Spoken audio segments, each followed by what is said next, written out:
Olá, queridos parceiros aí do nosso canal no YouTube, da nossa missão. Sejam muito bem-vindos agora à aula de número 5 dessa primeira fase. E nós hoje iremos tratar de um tema muito importante. Veja, o tema de hoje é a verdade vem de forma oral e escrita. Esse tema, meus irmãos, é muito importante para nós católicos entendermos. E para fechar aí com chave de ouro essa primeira fase do nosso estudo católico, né?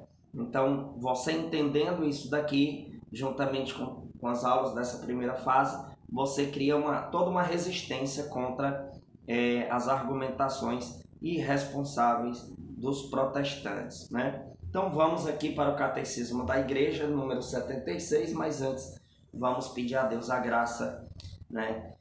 Para que nós tenhamos sabedoria e para acolhermos tudo aquilo que vem do Senhor. Eu vou fazer aqui o início da oração, talvez saia com a mão esquerda aí no vídeo, mas na verdade eu estou com a mão direita, certo? É porque a câmera do celular está na câmera frontal, então sai com a mão contrária aí no vídeo, mas eu estou usando a mão direita, tá certo? Em nome do Pai, do Filho e do Espírito Santo. Amém. Senhor Deus, te pedimos em nome de Jesus que venha sobre nós o teu Espírito Santo, nos concede sabedoria, nos dá entendimento da tua palavra, da tua tradição, do teu magistério, para que nós possamos mergulhar cada vez mais na verdade e não sermos enganados pelos mentirosos. Por intermédio da Santíssima Virgem Maria, que nós possamos estar iluminados, assim seja. Amém. Em nome do Pai, do Filho e do Espírito Santo. Amém. Então, aqui no Catecismo da Igreja Católica, meus irmãos, no número 76, vai dizer que a transmissão do Evangelho, segundo a ordem do Senhor, fez-se de duas maneiras. Veja, segundo a ordem do Senhor, isso não foi uma invenção da Igreja Católica, não foi, como dizem, né? Os protestantes dizem por aí, que Constantino que colocou isso no meio cristão e etc. E tal. Não, não foi. Não foi uma invenção da Igreja Católica. Foi algo que veio de Deus. Tanto que aqui diz que a transmissão, segundo a ordem do Senhor, fez de duas maneiras. Essa transmissão do Evangelho, da Boa Nova. E aí o Catecismo explica oralmente pelos apóstolos, que na pregação oral, por exemplos e instituições, transmitiram aquelas coisas que ou receberam de palavras, de convivência e das obras de Cristo, ou aprenderam das sugestões do Espírito Santo. Veja que aqui está dizendo que a pregação dos apóstolos não era aprisionada em uma mentalidade de sola escritura como os protestantes tentam se aprisionar. Tanto é que você não encontra na Bíblia os apóstolos presos em capítulos e versículos ao pé da letra, né? Você não vê isso, até porque essa organização de capítulos e versículos veio bem depois. Mas você não vê isso acontecer. Não foi somente falas de coisas que já estavam escritas. Existia sim, o próprio Cristo mencionava o que estava escrito, né? Também está escrito, ele respondia a Satanás, né? Ali repreendendo ao demônio, mas nem tudo que Jesus falou já estava escrito, assim como nem tudo que os apóstolos falaram já estava escrito. Eles aprenderam da convivência com Jesus Cristo, das obras que eles presenciaram Jesus fazer e da sugestão do Espírito Santo. É interessante entendermos isso daqui, porque há uma contaminação até mesmo no meio católico de pessoas afirmarem que, dizer assim, aonde é que está isso na Bíblia? Ora, mas nós não podemos nos prender nessa mentalidade de sempre exigir que esteja escrito lá, né? Porque não era assim no começo. O protestantismo que se diz tão igreja primitiva não se comporta como a igreja primitiva. Porque a igreja primitiva não era aprisionada em uma mentalidade de sola escritura. Não existia isso entre os apóstolos. Isso foi uma invenção dos protestantes. Foram eles que inventaram esta mentalidade de ter que estar escrito ao pé da letra. Sabemos muito bem que na época dos apóstolos nem capítulos e versículos tinham essa organização, não existia isso. Então eles pregavam de forma oral, né? Eles contavam as experiências que eles tinham quando conviveram com Jesus, as obras que eles presenciaram e uma coisa que nós precisamos dar um destaque aqui primordial, as sugestões do Espírito Santo. E isso daqui, meus irmãos, vai nos fortalecer muito como católicos. Por quê? Porque o católico, ele acredita que a igreja ela é guiada pelo Espírito Santo. Se a igreja é guiada pelo Espírito Santo, irá acontecer as sugestões do Espírito Santo. E assim, no decorrer dos anos, a igreja ela vai transmitindo a verdade para os fiéis, né? E daí vem os dogmas, né? Vem toda a explicação da igreja referente às coisas eternas. É isso que os protestantes eles não conseguem aceitar, mas os mesmos protestantes que criticam a igreja católica, que criticam os dogmas da igreja, são os mesmos que acrescentam coisas na Bíblia. Veja, o protestante ele lê um texto e ele faz uma explicação do texto. A partir do momento em que ele começa a fazer a explicação do texto, ele começa a ultrapassar o que está escrito. Se você for prestar atenção, o adventista do sétimo dia, ele tem uma explicação própria para os textos. E o assembleiano, ele vai ter outra explicação própria para o mesmo texto. Aí o que é que acontece? Para eles poderem, né, tentar se sair, né? Eles dizem assim, mas adventista não é evangélico, é uma seita. Aí vai os adventistas e chamam os assembleianos de seita também. E aí? Entenderam? Então o que é que acontece? Eles dizem que só acreditam no que está escrito. Mas a partir do momento em que eles começam a aplicar nos textos bíblicos uma interpretação, um certo tipo de misticismo, que isso é muito comum no meio protestante, né? Essas explicações espiritualistas, né? Que eles fazem dos textos, por exemplo do Apocalipse, de fim dos tempos e etc e tal, eles vão acrescentando coisas que não estão ali escritas ao pé da letra. E esses mesmos são aqueles que criticam e dizem que a igreja não vive a Sagrada Escritura, a igreja católica, né? Porque eles dizem que a igreja acrescenta, né? Passa do que está escrito. E eles dizem que não podem passar do que está escrito, mas eles acabam fazendo isso. Então, para vocês verem como o protestantismo é sem lógica, né? Então, aqui, quando diz, oralmente pelos apóstolos, que na pregação oral, por exemplos e instituições, transmitiram aquelas coisas que ou receberam das palavras, ou da convivência, ou das obras de Cristo, ou aprenderam das sugestões do Espírito Santo. Ou seja, você não vê apóstolos dizendo capítulo tal, versículo tal, né? Isso nem existia na época. Você não vê eles com esta mesma mentalidade da sola escritura dos protestantes, né? Você não vê os apóstolos com essa mentalidade.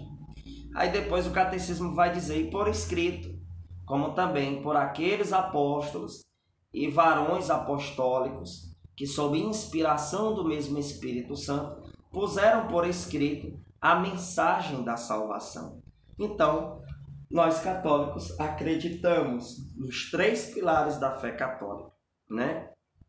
A tradição, a Sagrada Escritura e o Sagrado Magistério, meus irmãos. Então, assim, quando fugimos dos 3 pilares da fé católica, caímos em uma grande confusão, né? Isso é lógico, é nítido. Você pode ver claramente que esta confusão existe esta confusão interpretativa, doutrinária, teológica, filosófica até, no meio protestante. Por quê? Porque eles não têm esses pilares da fé católica. Eles não têm. Eles acabam que fazendo seus próprios pilares e fazendo as suas próprias interpretações dentro de suas igrejas independentes uma das outras. Ou seja, são interpretações isoladas. Isso não pode existir, né? Algumas pessoas me perguntam se eu vejo os protestantes como pessoas mais semelhantes ao povo bíblico. E eu digo, não, gente, não tem como. Não tem como você olhar para o protestantismo e ver ele como um movimento que parece com o povo da Sagrada Escritura. Por quê? Porque não existia esse conflito argumentativo, né? Essas distorções, essas contradições.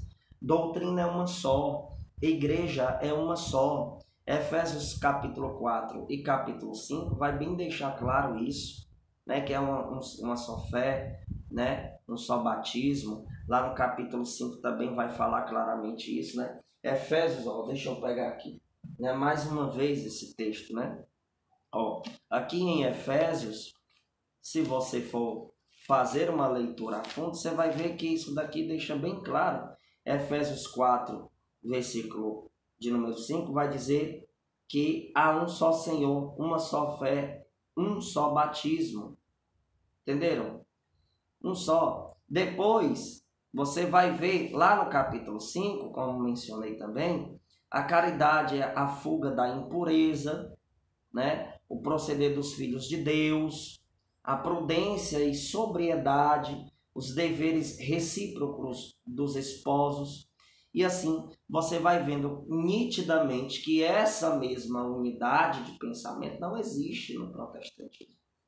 Não existe. Então, nós conseguimos aqui perceber claramente que o protestantismo não é da vontade de Deus.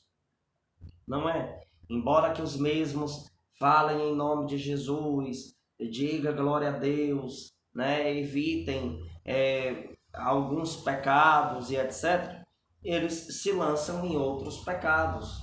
Às vezes o protestante ele renuncia lá à droga, o alcoolismo de forma intensa, eles renunciam. Mas aí eles se lançam em quê? Em atacar a igreja de Jesus. Então veja, a gente não pode simplesmente aplaudir, aquele rapaz deixou as drogas e foi para o protestantismo, é melhor do que ele estar nas drogas, né? Aí a gente aplaude isso, né? Pelo lado dele ter deixado as drogas, ok, muito bom. Mas, gente, a gente não pode se fazer de cego ao ponto de dizer, que bom você deixou as drogas e que bom que você se tornou um herege. A gente não pode falar isso. Então, os protestantes, eles estão errados. Eles estão errados. E erram de forma muito grave. Porque atacam a igreja de Jesus Cristo. E eles fazem de tudo para que a igreja católica na cabeça das pessoas, eles tentam fazer com que as pessoas pensem que a igreja católica não tem nada a ver com Bíblia. Que a igreja católica está completamente contra a Sagrada Escritura. Não tem lógica isso. Então é um grave pecado. Então quando a gente foge dos 3 pilares da fé católica, cai em confusão. É tanto que hoje o protestantismo está aí tão dividido, né? E hoje está até surgindo aí um crescimento de ateu, pessoas que se entregam ao ateísmo devido ao protestantismo, e falo isso com toda segurança. Porque a pessoa vira protestante e já começa a criar uma imagem ruim da igreja católica, se tornou alguém inimigo da igreja católica em seus pensamentos, em suas conclusões, depois se decepciona com o protestantismo. Aí o cara pensa, não, para a igreja católica eu não volto, para o protestantismo não quero mais. Daí a pessoa vai lá e se torna um ateu. Ele passa, ou então um agnóstico, sei lá, né, tantas ideologias que existem por aí.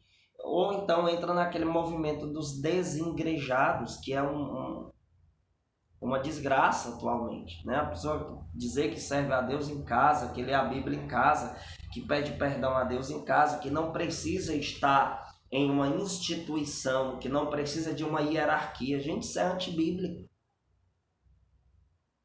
Isso não é a verdade, né? Essa realidade, gente, da forma oral e da forma escrita, quando o católico entende isso daqui, nunca ele vai ser protestante.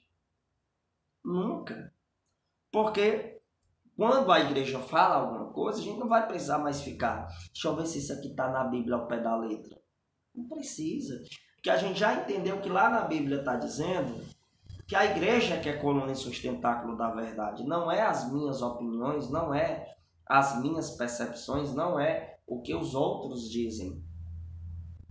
2 Tessalonicenses capítulo 2, versículo de número 15 vai dizer: assim, pois, irmãos, ficai firmes e conservai os ensinamentos que de nós aprendestes, seja por palavras, seja por carta nossa. Veja, seja de forma oral, seja de forma escrita. Então, eles deixaram bem claro que existe isso, né? A verdade chega a nós de forma oral e de forma escrita. Não existe essa história de afirmar que é só a escritura, né, ao pé da letra.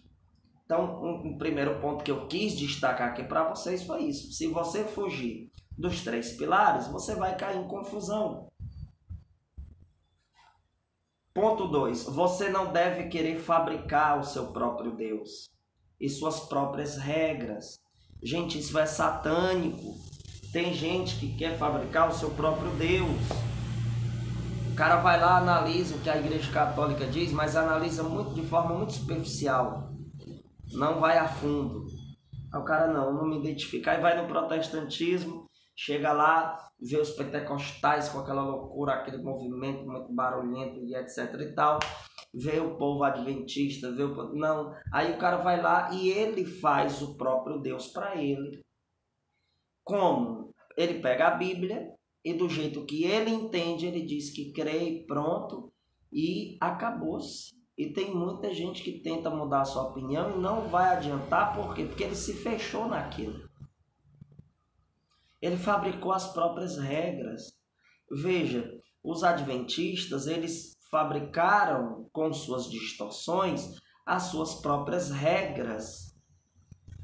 Já o povo pentecostal fabricaram com suas conclusões outras regras diferentes dos adventistas, diferentes dos testemunhas de Jeová, diferente dos que pregam a prosperidade, a teologia da prosperidade, por aí vai. Se você for ver, a Universal do Reino de Deus, ela é diferente da Assembleia de Deus Pentecostal, ela é diferente dos adventistas, é diferente dos testemunhos de Jeová. E eles, para se justificarem, eles dizem que eles estão certos e os outros são hereges. Então, veja, é mais fácil para eles dizer o quê? Não, o adventista não é evangélico, é uma seita. Aí o adventista vai lá e fala a mesma coisa contra aqueles que falaram isso contra eles. E fica essa confusão. Dentro da Igreja Católica, gente, não existe isso. O católico, ele tem uma única doutrina. E se algum movimento dentro daí, porque tem gente que diz, mas e a teologia da libertação? Mas não sei o quê.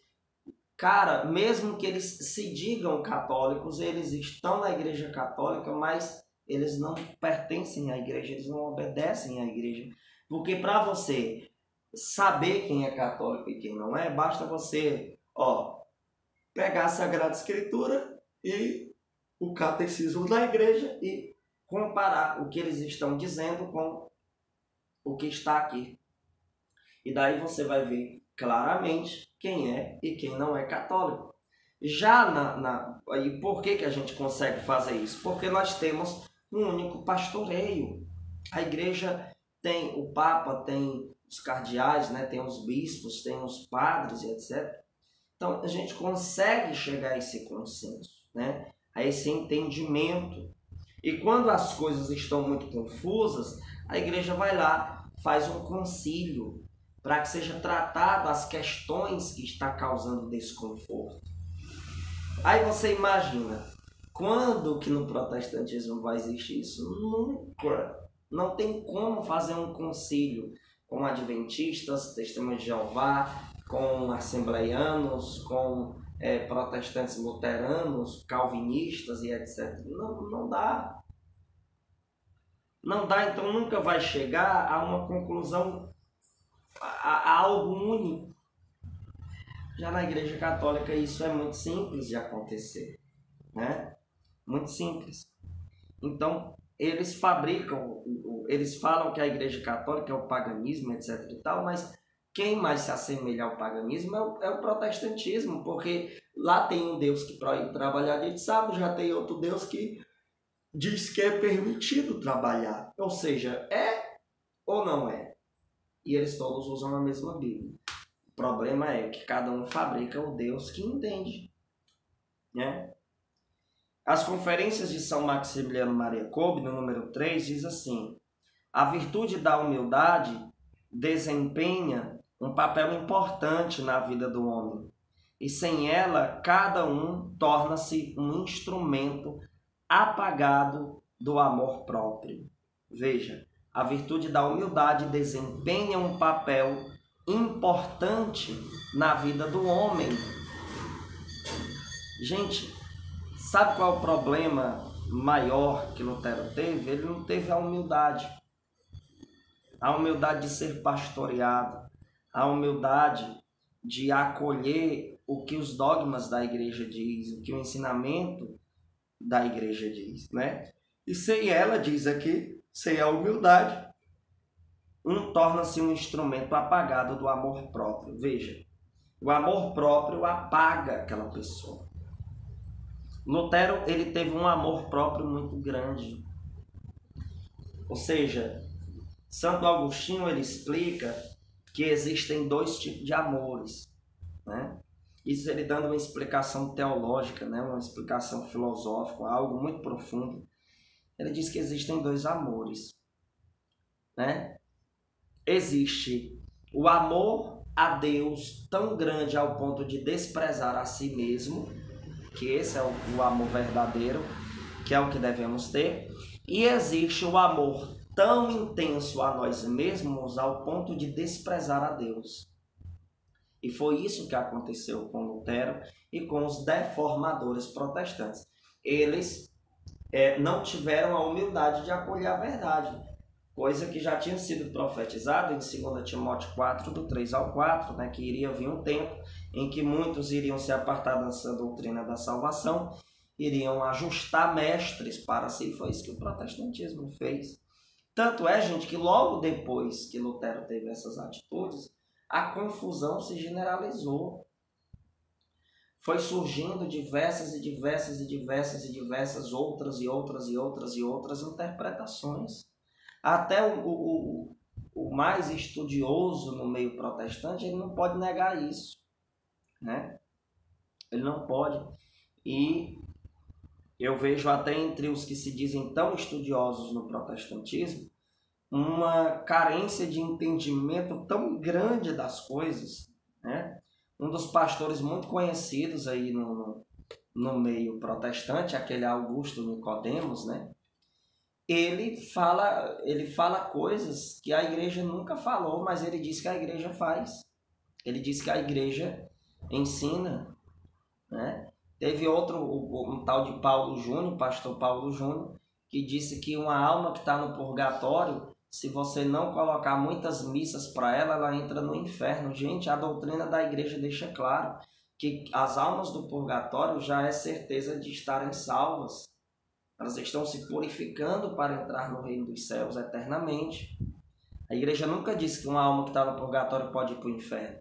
Mas o protestante vai lá na frente e fala, quem é desentendido e não quer entender, acredita e pronto. Tá vendo como é complicado? Provérbios capítulo 12, versículo 11 diz: quem cultiva sua terra será saciado de pão. Quem procura as futilidades é um insensato, né? O que faltou foi cultivar a terra, né? E aí perderam o pão da vida. Os protestantes perderam né, o contato, a união com Jesus Eucarístico. Catecismo da Igreja Católica, número 77, diz: para que o Evangelho sempre se conservasse inalterado e vivo na Igreja, os apóstolos deixaram como sucessores os bispos, a eles transmitindo seu próprio encargo de magistério. Veja, foi para que o Evangelho não se corrompesse na cabeça das pessoas, se corromper no sentido de quê? Da pessoa ter um entendimento distorcido do Evangelho. Daí os apóstolos deixaram sucessores, ou seja, teve uma sequência, a sucessão apostólica, né? Teve essa sequência para que se mantesse as coisas em ordem, para que ocorra um governo. Imagine só uma cidade sem lei de trânsito, sem sinalizações nas ruas. Se já com sinalização, com lei de trânsito é complicado, imagina sem nenhuma regra. Ou imagine que alguém pegasse lá a lista de leis aqui no país da gente e desse para as pessoas e dissesse, ó, tá aqui as leis. Se você interpretar de outro jeito, não tem problema não. Você faz do jeito que você interpretar. É assim? Não é. Tá lá as leis e existem a hierarquia, né? Existe a hierarquia responsável para a aplicação das leis, para ter ali, como é que eu posso dizer, uma autoridade sobre isso, para como aplicar a lei, para ter uma ordem, né? Isso que eu quero dizer, para ter uma ordem, porque se só tivesse as leis e não tivesse os juízes, né, os advogados e etc e tal, como é que ia funcionar as leis? Não ia funcionar, porque cada um ia inventar a sua própria interpretação e pronto. Então não existe a própria interpretação.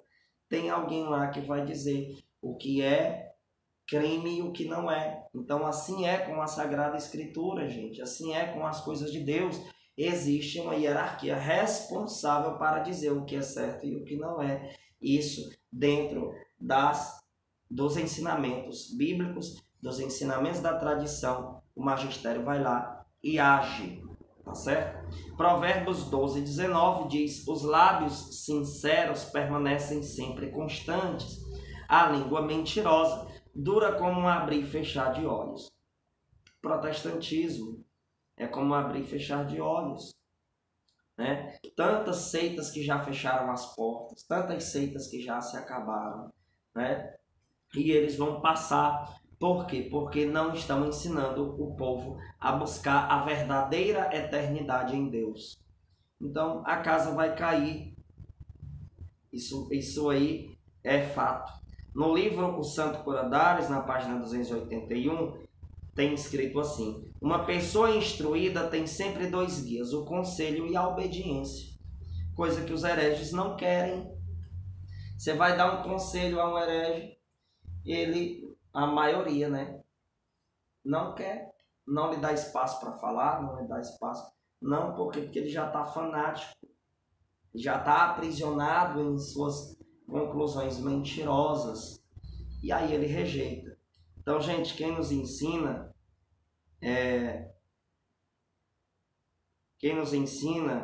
a obedecermos é a igreja, né? Quem nos ensina e devemos obedecer é a igreja. Porque a igreja é coluna e sustentáculo da verdade. Igreja esta que não pode ser uma protestante, porque naquela época nem existia o movimento protestante. Então aqui foi a nossa quinta aula dessa primeira fase. Que bênção! Muito obrigado a todos vocês que são nossos benfeitores, que estão sendo fiéis aí na contribuição mensal, que estão recebendo um conteúdo maravilhoso para estudar, se aprofundar. Muito obrigado a todos vocês e peço, divulguem esse trabalho, cheguem para as pessoas. Divulgar em que sentido? Você chega para a pessoa e diz: olha, cara, eu sou sócio do canal do Missionário, é uma benção, R$25 por mês, a gente recebe um conteúdo rico, católico de verdade. Então, vem, chama as pessoas, né, para fazer parte dessa nossa família, tá bom? Então, vamos até as próximas fases. Deus abençoe.